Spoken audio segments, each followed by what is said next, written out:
हमारे उदीयमान तेरे आलोचक मौलाना मोहम्मद हाफिज सईद मौलाना मोहम्मद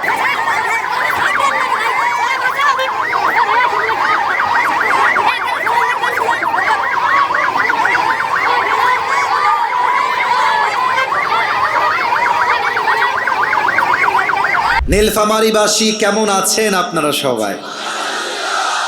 আলহামদুলিল্লাহ, আমিও অনেক ভালো আছি।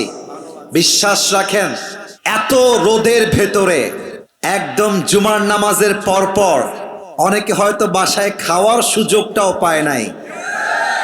আসিফ হুজুরকে দেখবে, ওয়াজ শুনবে, পাগলের মতো ছুটে এসেছে আজকের এই মাহফিলে।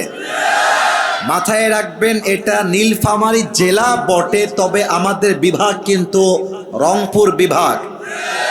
অনেকে আমাদের রংপুর বিভাগকে মফিজ বলে গালি দেয়, বলে আমরা নাকি বোকা, আমরা নাকি মফিজ। ওই বেটাদেরকে বলতে চাই, বেটা এই রংপুরের মফিজ না থাকলে দেশটা সেকেন্ড টাইম স্বাধীনিত হতে পারতো না। এই মফিজরা আছে বলে তোমরা বুক ফুলিয়ে কথা বলো।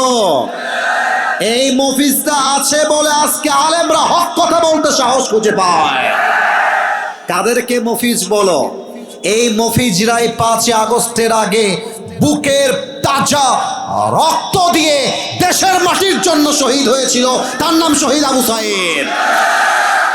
আপনারা কাকে কি বলছেন একটু বুঝে নেবেন। আমার কথা কালকে হয়তোবা ফেসবুকে কয়েক লাখ মানুষ শুনবেন, এটা মাথায় রাখবেন। রংপুরকে নিয়ে আমি আগেও বলেছিলাম, আজও বলছি, রংপুরের মাটি, নীলফামারীর মাটি, দিনাজপুরের মাটি, ঠাকুরগাঁয়ের মাটি, এগুলো কোনো সাধারণ মাটি নয়। এক একটা মাটি ইসলামের ঘাটে। আপনি দিনের বেলা মাহফিল করেন তো দেখি কয়টা লোক আপনি খুঁজে পান অন্য জেলায়? না না, আমি কোনো জেলাকে ছোট করছি না, সত্য কথা বলছি। আমি পুরো দেশ ঘুরেছি, পুরো দেশ। 2টা বিভাগকে আমি সবচাইতে বেশি দিনের বেলায় লোকের উপস্থিতি বেশি পেয়েছি। তার মধ্যে 1 নাম্বার রংপুর বিভাগ। আজহারী সাহেব লালমনিরহাটে মাহফিল করে গেছেন দিনের বেলা। আমার কাছে দেখে মনে হচ্ছে জাস্ট এটা লালমনিরহাট নয়, জনসমুদ্রে পরিণত হয়েছিল লালমনিরহাটের মাটি। এটা আমাদের সেই রংপুরের মাটি, এটা আমাদের নীলফামারীর মাটি, এটা আমাদের ডোমারের মাটি। আমরা সবাই খুশি না বেজার?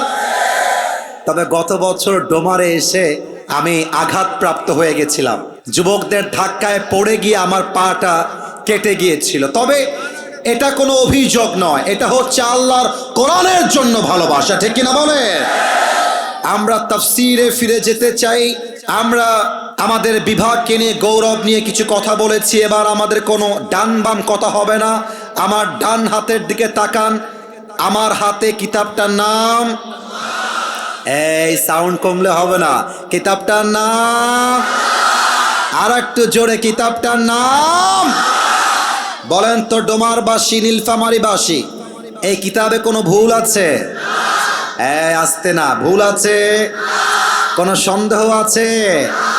আমাদের প্রথম পরিচয় কিন্তু আহলে হাদিস নয়, প্রথম পরিচয় জামাত ইসলাম নয়, প্রথম পরিচয় বিএনপি নয়, প্রথম পরিচয় আওয়ামী লীগ নয়, প্রথম পরিচয় চরমনায় নয়, প্রথম পরিচয় কওমিয়া নয়, প্রথম পরিচয় আলিয়া নয়। আমার প্রথম পরিচয়, আমি মুসলমান ঘরের সন্তান। আমরা আজকে বিএনপি বুঝি না, জামাত বুঝি না। আমরা যা বলবো কোন দলের জন্য নয়, একমাত্র আল্লাহর কোরআন থেকে আজকে কথা হবে। দেখা যাক আপনারা রাজি আছেন নাকি, বলেন সবাই রাজি আছে? মাশাআল্লাহ। আমরা কোনো কথা বাড়াবো না, সোজা আমরা মূল আলোচনার বিষয়ে ফিরে যাব। আজ আলোচনার বিষয় হলো মৃত্যু এবং মৃত্যুর জন্য প্রস্তুতি। আপনারা শুধু বলবেন প্রস্তুতি, আমি বলবো প্রথমের কথা। মিডিয়াতে রেকর্ড হচ্ছে, আগামীকাল কোটি কোটি মানুষ আমাদের ওয়াজটা দেখবে এবং শুনবে। সাউন্ডটা এমন হবে যেন সবাই বলতে পারে নীলফামারীর সন্তানগুলো কোনো বিড়ালের বাচ্চা নয়, সব সিংহের বাচ্চাগুলো আমার সামনে আজকের মাহফিলে বসে আছে। এই সাউন্ড দেওয়া যাবে। আমি বলছি, আপনারা শুধু বলবেন প্রস্তুতি। আজ আলোচনার বিষয় হলো মৃত্যু এবং মৃত্যুর জন্য না, আওয়াজটা আসে নাই। আরেকবার লাস্ট চান্স। মৃত্যু এবং মৃত্যুর জন্য সূরাত আলে ইমরান 185 নম্বর আয়াত। কুল্লু নাফসিন যায়িকাতুল মাউত। Everybody has to take the test of death. প্রতিটা মানুষকে মৃত্যুর স্বাদ গ্রহণ করতে হবে। এই গ্রামের ছেলেরা, গ্রামের চাচতো ভাইয়ের মতো কাজ কারবার, ড্রোন জীবন দেখো নাই, উড়ে বেড়া কইটা। কিয়ামত হয়ে যাবে, আমার চোখ আসিফ হুজুরের দিকেই থাকবে। তোমাদের হাতে পায়ে আবদার, তোমরা অনেকে মাদ্রাসার ছাত্র আছো, আমিও মাদ্রাসার ছাত্র, হাফেজ হয়েছি, 17 বছর এই মাদ্রাসায় পড়াশোনা করেছি। প্রিয় ভাইয়েরা আমার, ড্রোনটা উড়ুক, তোমরা আমার দিকে তাকাও। Everybody has to take the test of death. প্রতিটা মানুষকে আল্লাহ তাআলা মৃত্যুর স্বাদ গ্রহণ করাবেন। 1 নম্বর আয়াত। 2 নম্বর আয়াত বলার পূর্বে আমি একটা প্রশ্ন করতে চাই নীলফামারীবাসীর কাছে। একটু ভাবেন তো, জাস্ট এক্সাম্পল হিসেবে, বাস্তব নয়। মনে করেন আমি আসিফ হুজুর হলাম, রংপুরের একজন নবনির্বাচিত এমপি। কথার কথা, এমপি হওয়ার পরে আমি খেয়াল করলাম যে আমার ব্যাংকে আছে, উদাহরণ হিসেবে বলছি, কয়েক হাজার কোটি টাকা আমার ব্যাংকে আছে। আমি দেখলাম যে আমি জাস্ট কোনো এমপি নই, আমি একজন সফল ব্যবসায়ীও বটে। আমাকে প্রোটোকল দেয় আর্মি, বিডিআর, র্যাব, পুলিশ। আমার গুলশানে ফ্ল্যাট আছে, বসুন্ধরায় ফ্ল্যাট আছে। আমার কাছে ক্ষমতার কোনো অভাব নেই। এবার আমার ভেতরে অহংকার চলে আসলো, ক্ষমতার দাপট চলে আসলো। আমি মিডিয়া ডাকলাম, যমুনা টেলিভিশন, আমি ডাকলাম এটিএন টেলিভিশন, সবাইকে ডেকে একটা মিডিয়া কনফারেন্স করলাম। আর বললাম, বাংলাদেশের ভাইরা শোনেন, আমি হলাম বাংলাদেশের রংপুরের এমপি, আমার ব্যাংকে কয়েক হাজার কোটি টাকা আছে। আমাকে police, RAB, BDR, army always protocol দেয়। আমি আমার ক্ষমতার বড়াই দিয়ে ঘোষণা দিলাম, আমি আজীবন মৃত্যু থেকে পালিয়ে থাকব, মৃত্যু আমাকে ধরতে পারবে না। Now it's your turn. এবার আপনারা উত্তর দিবেন, টাকা দিয়ে, ক্ষমতা দিয়ে, এমপি হয়ে, পুলিশ দিয়ে, বিডিআর দিয়ে, র্যাব দিয়ে, সেনাবাহিনী দিয়ে মৃত্যু থেকে পালিয়ে যাওয়া, ইজ ইট পসিবল? উত্তরটা আসতে আসলো কেন? Is it possible? This is not possible, it's quite impossible. হতেই পারে না। সূরাতুল জুমা 28 নম্বর পারার 13 নম্বর পৃষ্ঠা, সূরাতুল জুমার 8 নম্বর আয়াত। আল্লাহ তাআলা কি বলছে? কান দিয়ে নয়, কলিজা দিয়ে শুনবেন। কুল ইন্নাল মাউতাল্লাযী তাফিররুনা মিনহু ফাইন্নাহু মুলাকীকুম। ও আমার নবী বলে দেন, আপনার উম্মতরা কি মৃত্যু থেকে পালাতে চায় নাকি? অসম্ভব, অসম্ভব। তুমি যেথায় থাকো না কেন, যেমন করে থাকো না কেন, মালাকুল মউতকে দিয়ে তোমাকে পাকড়াও করবে একজন। বলেন সবাই, তিনি কে? আরেকটা আয়াত শোনেন, সূরাতুন নিসার 78 নম্বর আয়াত। নীলফামারীবাসী, আমার কথা কি বোঝা যায়? আমি মাফ চাচ্ছি, আরেকবার জিজ্ঞেস করতে চাই, কথা কি বোঝা যায়? সূরাতুন নিসা 78 নম্বর ভার্স। আইনামা তাকুনু ইউদরিকুমুল মাউতু ওয়ালাউ কুনতুম ফি বুরুজিন মুশাইয়াদা। Allah is giving challenge to us. আল্লাহ একটা চ্যালেঞ্জ ছুড়ে দিয়েছেন আমাদের জন্য। বামের ভাইয়েরা, ডানের ভাইয়েরা, সামনের ভাইয়েরা, বলেন তো আল্লাহ কি ছুড়ে দিয়েছেন? আপনারা কথা না বললে আমি ওয়াজ করতে পারবো না। আর একবার, আল্লাহ কি ছুড়ে দিয়েছেন? চ্যালেঞ্জ। আল্লাহ বলছে, এই বান্দা, যা ট্রাই কর, মৃত্যু থেকে পালিয়ে যাওয়ার ট্রাই কর। কেমন ভাবে ট্রাই করবি? আমার কথা শোন। আইনামা তাকুনু ইউদরিকুমুল মাউত ওয়ালাউ কুনতুম ফি বুরুজিম মুশাইয়াদা। Even if you stay within the towers of lofty construction, হে আমার বান্দা, তুমি যদি মাটির নিচে সুড়ঙ্গ খুঁড়েও পালিয়ে যাও, তবুও তোমাকে মালাকুল মউত দিয়ে পাকড়াও করবে একজন। বলেন সবাই আওয়াজ দিয়ে, তিনি কে? দেহের চামড়ার রং হবে সাদা থপথপে, দেহের জুব্বা হবে সাদা, দেখতে হবে তাগড়া যুবকের মতো, চেহারা হবে নুরানি চেহারা। এসেই বলবে নামাজি বান্দার সামনে, ইয়া আইয়াতুহান নাফসুল মুতমাইন্নাহ উখরুজি ইলা মাগফিরাতিল্লাহি ওয়া রিজওয়ানি। আমি তর্জমা করব, সুবহানাল্লাহ আস্তে পড়লে নাম্বার কেটে দিব, আর একবার পড়েন তো একবার অগ্রিম ভাবে সুবহানাল্লাহ। আওয়াজটা আসে নাই, আর একবার জোরে পড়েন। এই নামাজি বান্দা বের হয়ে আসো, বের হও। নামাজি বান্দা বলবে আইনাল খুরুজ, জানা है तो कहां जाना है, मेरा आखिरी ठिकाना कहां पर है, আমি যাব কোথায় আমাকে বলো। মালাকুল মউত বলবে ইলা মাগফিরাতিল্লাহি ওয়া রিজওয়ানি, বের হও, আরে তোমার জন্য আল্লাহর জান্নাত অপেক্ষায় আছে। সুবহানাল্লাহ কইতে পারলেন না মিয়া আপনারা? আচ্ছা, এটা তো টিস্যু, এটা তো সবাই বলতে পারবেন, কিন্তু একটু তাকান তো টিস্যুর দিকে। এটা কি বুঝে উত্তর দিবেন, আশা রাখবো কারো থেকে ভুল উত্তর আসবে না। এটা কি গোল না চারকোনা? একটু জোরে বলেন, এটা কি গোল না চারকোনা? এবার হাদিসটা শোনেন। কাফাম মিন আকফানিল জান্নাহ ওয়া হানুত মিন হানুতিল জান্নাহ। নামাজি বান্দার রুহকে, এই হাদিসগুলো পড়লে আপনাদেরটা আমি বলতে পারবো না, বাট আমার গায়ের পশম দাঁড়িয়ে যায়। এত মারাত্মক সুন্দর হাদিস এইটা।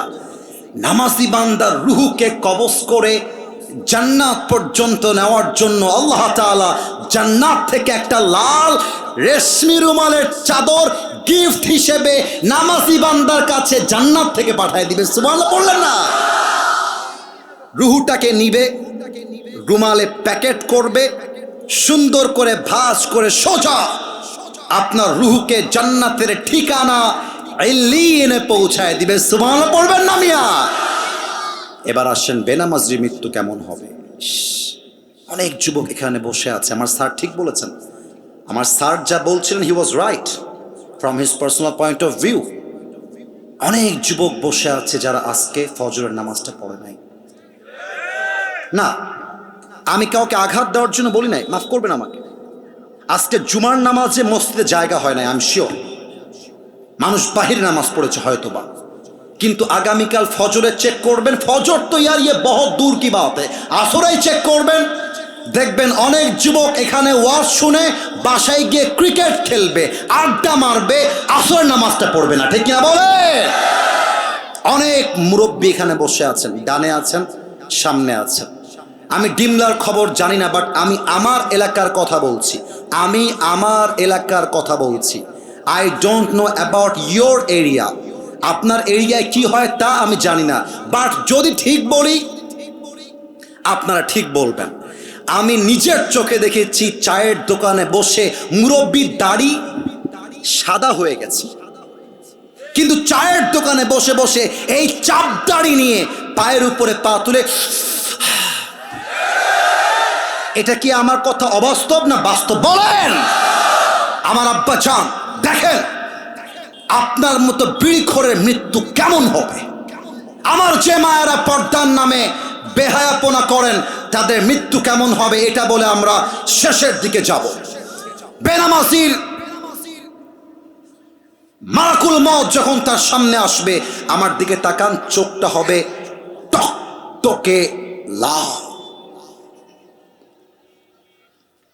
হাতের চামড়ার রং হবে, পুরো দেহের রং হবে নীলাভ বর্ণের চেহারা।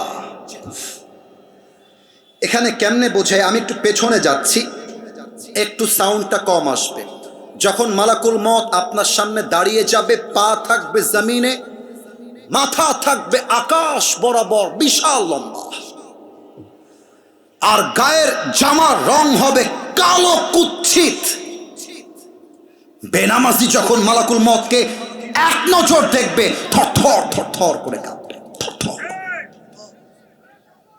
বেনামাজির দিকে মালাকুল মত এক ভয়ঙ্কর চিৎকার দিবে, ইয়া আইয়াতুহান নাফসুল খাবিসা উখরুজি ইলা গাদাবিল্লাহ। এই বেনামাজি বের হয়ে আয়, এই বেপরদা মহিলা বের হয়ে আয়।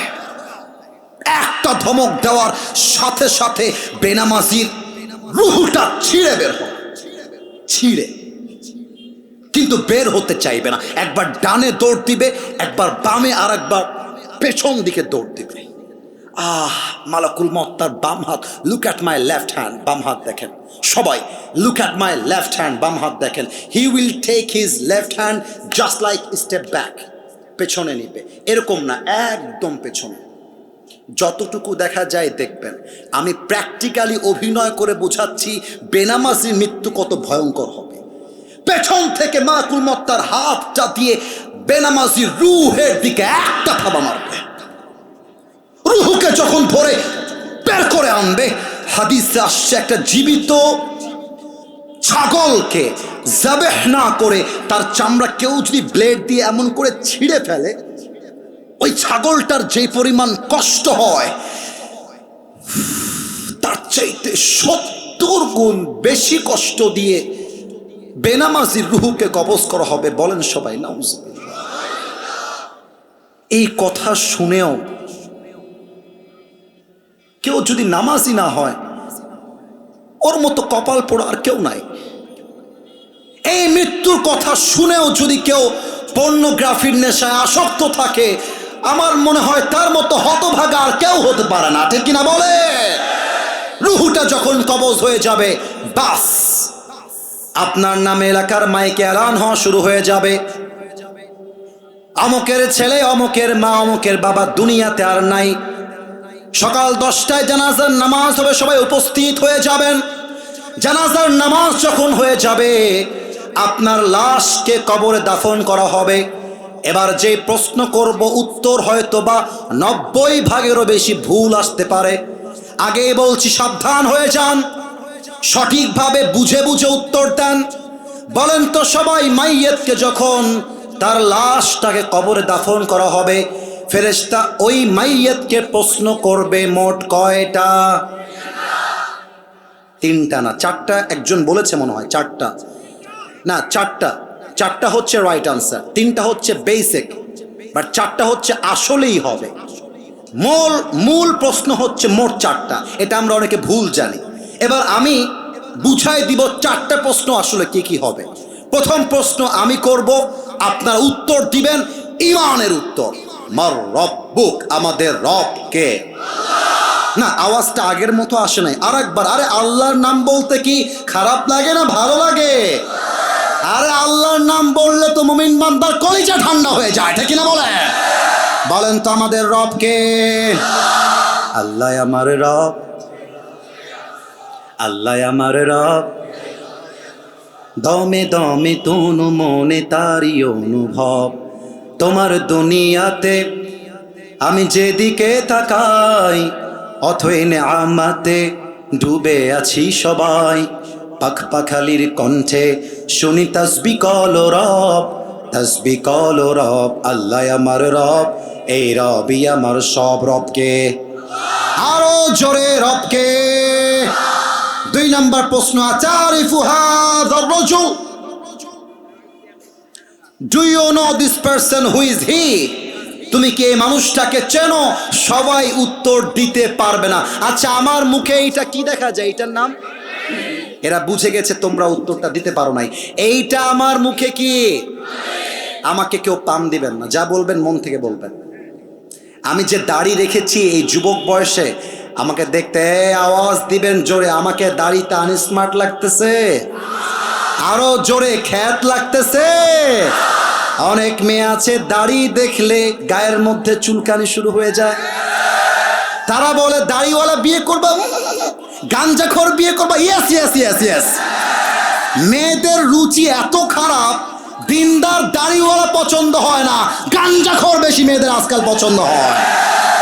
আমার মনে হয় যেই মেয়েদের দাড়িওয়ালা পছন্দ নয়, তাদের জন্য বিটিএস এর হিজরা ছাড়া সেকেন্ড কোনো অপশন আমাদের কাছে নয়।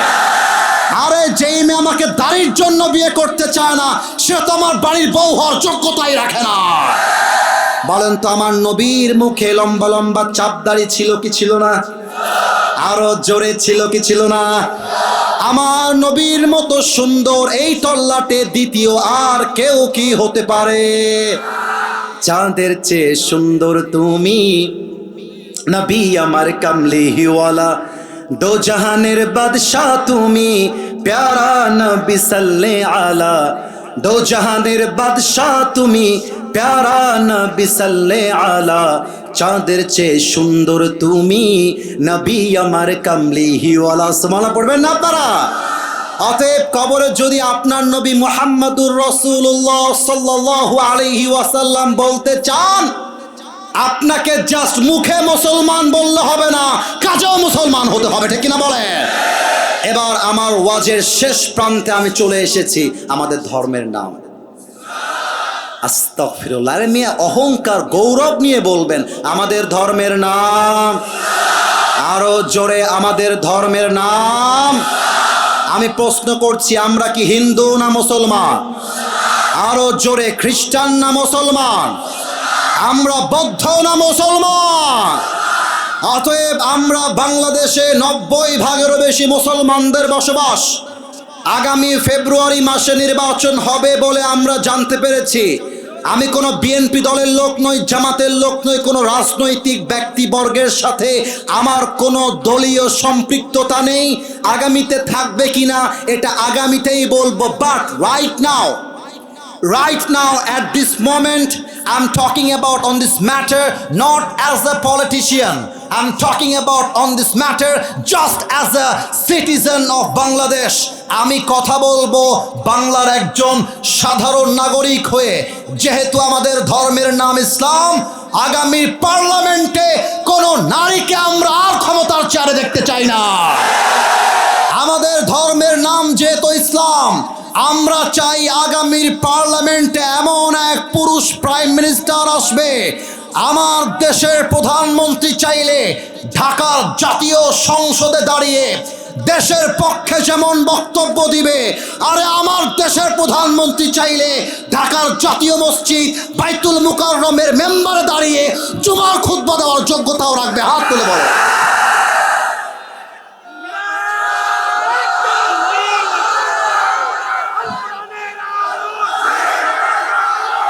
খালি নামে নামে বলবা মুসলমান, আর আমরা যখন বলবো আগামীর পার্লামেন্ট চলবে কোরআন দিয়ে, তখন তোমার গায়ে জ্বালা পড়া শুরু হয়ে যাবে। বেটা, তুমি আর যাই হও মুসলমান হতে পারো না।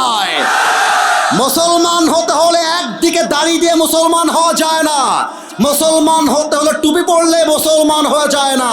মুসলমান হতে হলে স্লোগান হবে একটা, জমিন যার, আইন চলবে তার, তিনি কে?